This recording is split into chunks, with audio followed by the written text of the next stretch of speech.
So what is up guys? Magandang araw po sa inyong lahat. Tayo po ay nasa tabing kalsada guys.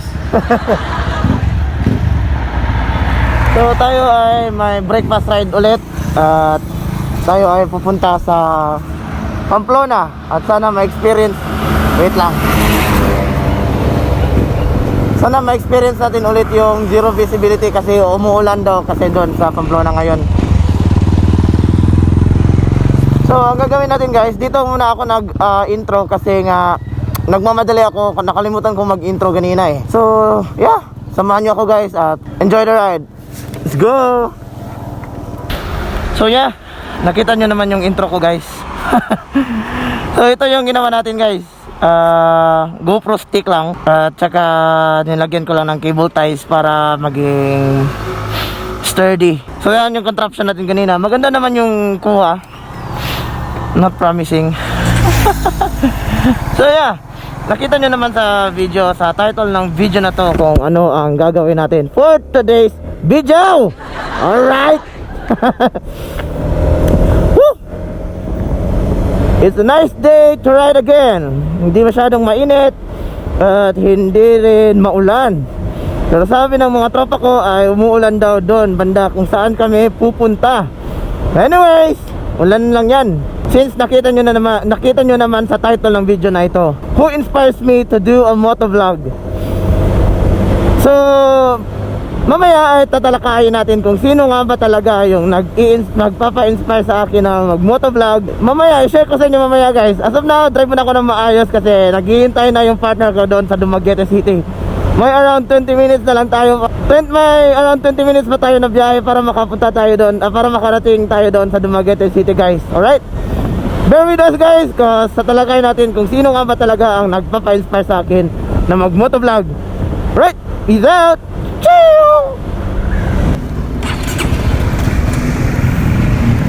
Alright. Update. Medyo late yung update natin guys. Nandito na po tayo sa Amlan, Municipality of Amlan. Hindi po ako nakapag-update sa Dumaguete City kasi malakas yung ulan doon. I know, GoPro tong gamit ko, pero yung rubber casing kasi ng GoPro na ginagamit ko ay parang ano eh, nasisira na, kaya ayaw kong mapasukan ng tubig, baka masira, wala na tayong ibang GoPro. So yeah, update, nandito na tayo sa Amlan. And by the way, nakalimutan ko pala, nandito na pala yung partner ko. Tadam! Maliit na kamay. Nandito na po siya sa aking likuran. Siya po ang aking munting angkas. Siya lang naman yung angkas ko kapag may ride. Yun na, couple goals. Charot, sana all. I highly suggest guys na bumili kayo ng pop talk or yung ano bang tawag doon, yung intercom. Yes, kasi nga hindi nyo masyado maririnig yung isa't isa kapag wala kayong intercom. Dahil malakas yung hangin. Ikaw as a driver, kailangan mo ring mag-focus sa daan at makapag-usap din sa OBR mo at the same time na hindi ka lilingon sa likuran. Pero wala kaming pop talk guys, baka naman. Wala kaming intercom. Baka naman may magsusponsor ng intercom dyan. Baka naman. Right, stay tuned, bear with me guys. Right, bang. At sa mga oras na ito, unti-unti ko na nakikita sa unahan na may malakas na ulan. Pero patuloy pa rin tayo. Siyempre, ngayon lang naman tayo nakapag-ride ulit eh. Kaya umaraw man o umulan, ay kailangan natin magpatuloy.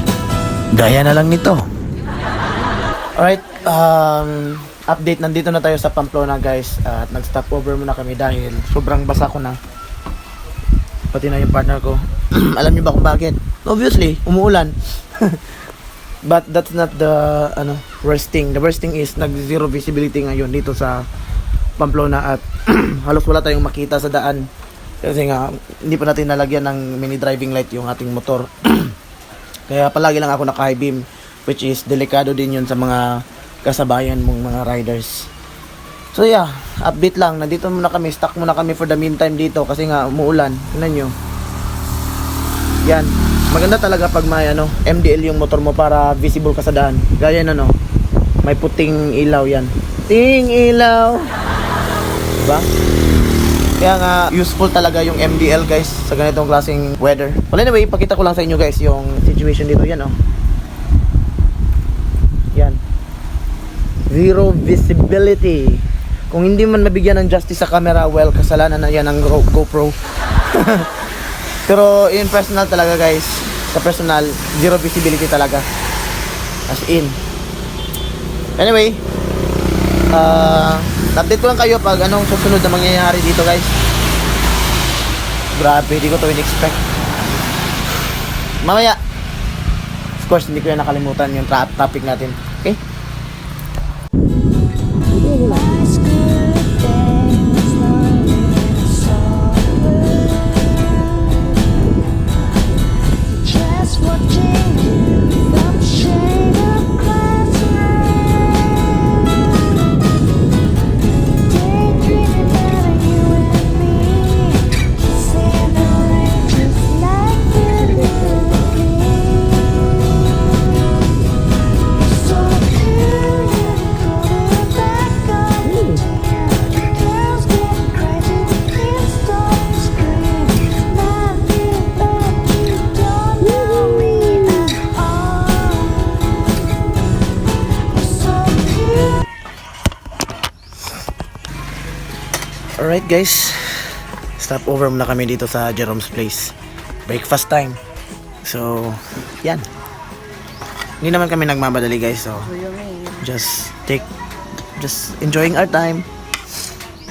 Kasi wala naman kaming inaabalang schedule ngayon.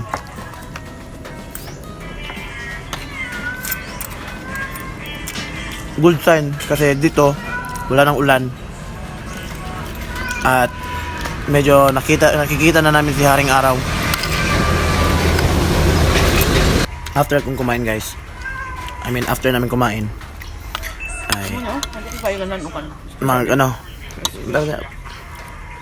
after namin kumain guys, doon na tayo mag-uusap tungkol sa topic ng ating video ngayon. Kung pinapanood mo pa rin to until ngayon, isa ka talagang legendary at solid na viewer.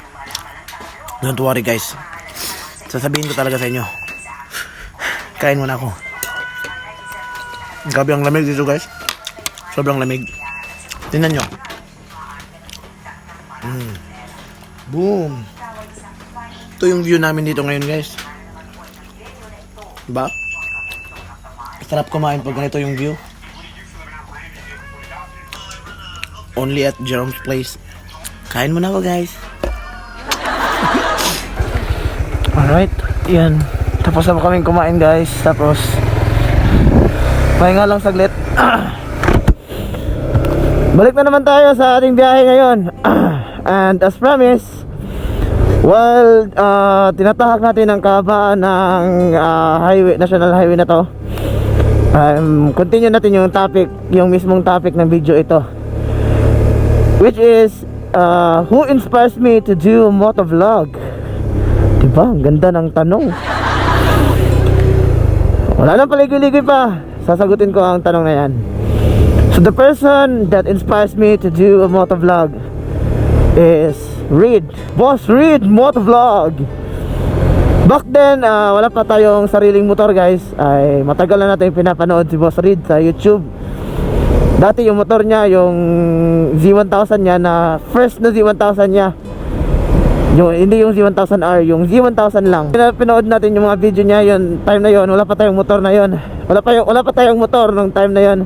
Naisipan ko na sobrang ganda na ginagawa niya, yung parang feel mo talaga yung freedom mo, yung ine-express mo talaga yung sarili mo through traveling, through pagmumotor.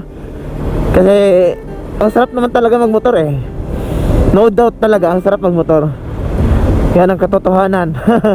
Marami naman tayong iniidolo na tao. Alam ko sa inyo, marami din kayong iniidolo na tao, na mga vloggers din. Actually, hindi lang naman si Boss Reed yung nag-i-inspire sa akin, but siya yung pinakaunang vlogger na nakita ko sa social media na talagang nagpa-follow ako. I don't know if anong year na yon, basta. So yun, isa sa mga inspirasyon ko din na mag-vlog, syempre yung partner ko. Kasi gusto rin niyang mag-travel, which is, gusto ko rin mag-travel. So, we have similarities sa isa't isa. Pangalawa, isa siyang vlogger. Isa lang naman siyang third time Philippine looper. Si Boy P, or Boy First Time. Kung nakilala niyo siya, awit sa'yo. awit sa akin.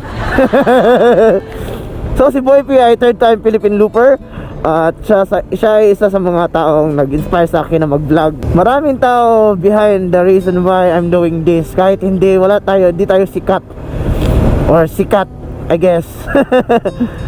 So main reason lang naman talaga bakit tayo nagba-vlog is to document every travel na ginagawa namin ng partner ko. Kasi there's one time kasi na yung kaibigan ko nagtanong sa akin kung bakit daw ako nagba-vlog? May kinikita na ba daw ako sa aking pagba-vlog? Yun, ang isa sa mga tanong na yun yung isa sa mga tanong na palagi kong na-encounter. Meron na ba akong kinita sa aking pagba-vlog? Bakit ako nagba-vlog? First and foremost guys, hindi ako nagba-vlog to aim money or to earn money. I know, bahala na kayo dyan. Kayo nang humusga sa akin kasi majority kasi sa mga vlogger is money talaga yung isa sa mga rason bakit sila nagba-vlog. But the reason why nagba-vlog ako is to is to document everything guys. Well, if given the opportunity na sumikat or ganyan, I don't know anong tawag nyo dyan. Well, why not, diba? Let's give it a shot. But this video is not to aim fame. What I mean is, hindi tayo nagba-vlog para sumikat. Nagba-vlog tayo para ipakita yung story natin. At syempre, para may pakita din sa ating mga viewers ang mga lugar na pupuntahan namin na magaganda. Kagaya nito, diba? Ang ganda, diba? Yan ang isa sa mga kinagandahan ng pagmumotor. Kahit sabihin nating delikado yung ginagawa nyo, promise, mag-ingat ka lang at i-enjoy mo ang travel. Huwag mangangamote. When time comes na matatanda na tayo at hindi na tayo pwedeng gumawa ng ganitong klaseng activities kasi nga masaya na yung katawan natin dahil matanda na tayo. So wala na tayong magagawa kundi mag-stay na lang tayo sa bahay. Tapos konting reminisce lang, konting throwback lang. So syempre mapapanood mo yan sa YouTube kasi in-upload mo sa YouTube di ba? Yan talaga yung isa sa mga reasons guys bakit ako nagvo-vlog. Kasi nga maraming tulong din ito sa akin kasi I love traveling. My partner loves traveling as well. We have both similarities. So yun lang naman guys. Marami pa tayong i-share sa inyo. But as of now, kailangan ko munang mag-drive ng maayos. Kasi I think pupunta kami ng hindi ko pa alam guys. But update ko kayo, alright? Bang! Peace out!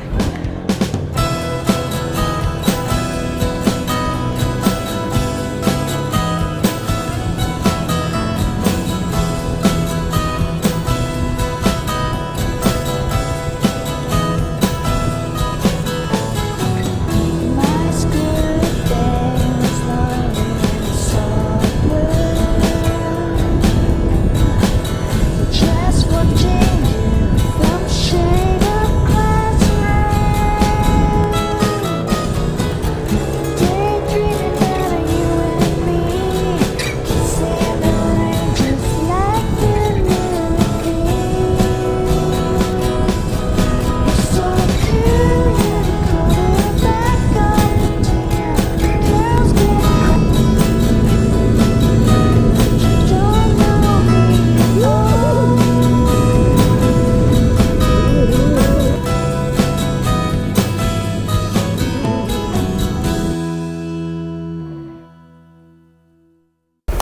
Magtanong ka dun. Nandito na tayo sa cliff top view guys. Tingnan nyo yung view Ganda diba? Ganda men. Here are one of the reasons why you should visit Negros Oriental. Or not just Negros Oriental, let's just say Negros Island. Tingnan nyo yan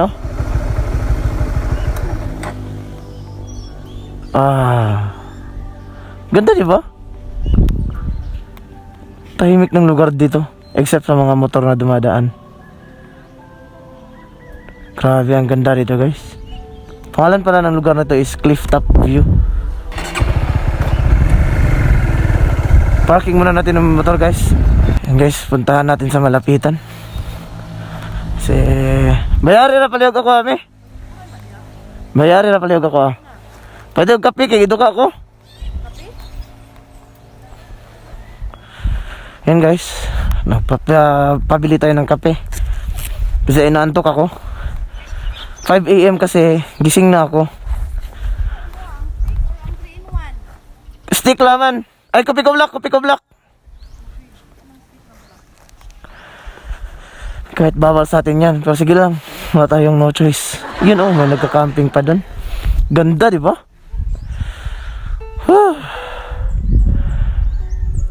Isa ito sa mga rason kung bakit hinahikayat ko kayong magmotor. Basta wag lang kayong mangangamote. Magmotor ka lang. I-discover mo yung lugar na hindi mo pa napuntahan. Gaya nito, last time dumaan kami dito, sabi ng partner ko, next time na lang daw kami pupunta. Tapos ngayon, napadaan kami, sabi ko, cliff top view yun eh. Sabi niya, next time na lang. Hindi ko nga, hindi. Puntahan natin yan kasi last time, sabi natin next time. Ngayon, next time na naman. Hanggang sa hindi na talaga matutupad na makakapunta tayo dito. Oh, solid, di ba? Solid, sulit. May entrance fee lang guys na 20 pesos. Mura lang naman yan. Huwag mo lang ipagdamot yan. 20 pesos for this. Imagine nyo, 20 pesos for this. But supposedly, free naman sana yan. Pero nandito kasi tayo sa isang private na lupa. Kaya kailangan nating bayaran yan. So guys, kape muna ako saglit kasi naantok na talaga ako. Hindi ko na talaga kaya. Ha? So ito pala yung contraption na ginawa natin guys. Maganda naman yung kuha niya. Ayun, again, kape muna ako guys. Okay, balikan ko kayo right. Tingnan nyo yung view dito guys. Tamang chill lang. Tapos kape. Yun oh. Sheesh.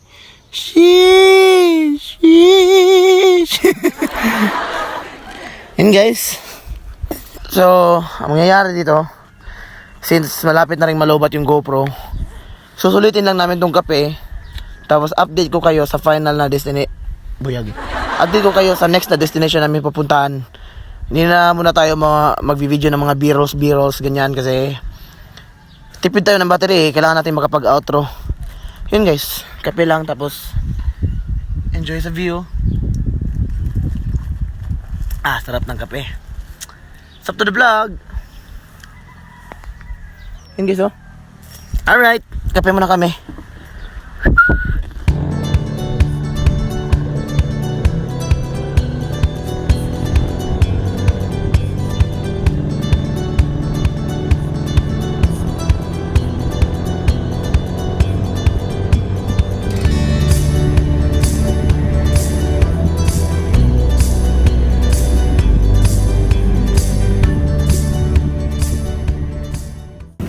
Alright guys, sorry hindi ako nakapag-update sa inyo. By the way, pagkatapos nung last na lugar na pinuntahan natin ay wala tayong ibang ginawa kundi magkape lang naman. So ngayon update, nandito na tayo sa Bais. Overlooking yan, Bais yan. Ganda ng view dito. So pansamantala guys, dito ko muna tatapusin ang video na to. Kasi kailangan ko munang mag-drive ng maayos kasi sobrang basa. Basa na talaga, basang-basa kami sa ulan. Yan oh. Halos lahat ng gears namin ay basa na talaga. So yan, drive muna ako ng maayos guys. At makita ko sa inyo yung motor guys. Tignan nyo, sobrang kapal ng putik oh. Yan, grabe guys. Yan oh, sobrang kapal ng putik. Grabe. Ha? So yun guys,